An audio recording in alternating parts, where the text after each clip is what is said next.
वज़ीर आज़म नवाज शरीफ की सदारत हेठ आला सतही इजलास थियो, जंहिंमें वफ़ाक़ी घरू वज़ीर चौधरी निसार, नाणे वारे वफ़ाक़ी वज़ीर इसहाक डार, army chief general Qamar Javed Bajwa, परॾेही सलाहकार सरताज अज़ीज़ ऐं नासिर जंजुआ शिरकत कई।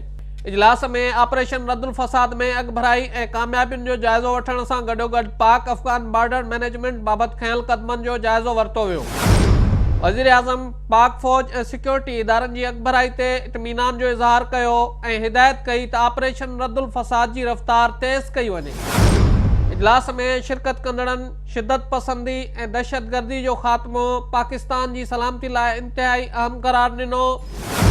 सियासी ऐं फ़ौजी क़यादत क़ौमी एक्शन प्लान ते अमल तेज़ करण जो फ़ैसिलो कयो। इजलास में फ़ैसिलो कयो वियो त वफ़ाक़ ऐं सूबनि में राब्ता वधीक असराइता कया वञनि। आला सतही इजलास में इहो बि फ़ैसिलो कयो वियो त पाक अफ़गान बॉर्डर जी सिक्योरिटी खे असराइतो बणाइण लाइ वधीक क़दम खयां वञनि। इजलास खे ख़िताब कंदे वज़ीर आज़म नवाज शरीफ चयो त क़ौमी एक्शन प्लान ते अमल वधीक मज़बूत बणायो वञे। संदसि चवणु हो त अमन दुश्मननि खे कंहिं बि सूरत ॿीहर मुनज़्ज़म थियणु न ॾिनो वेंदो।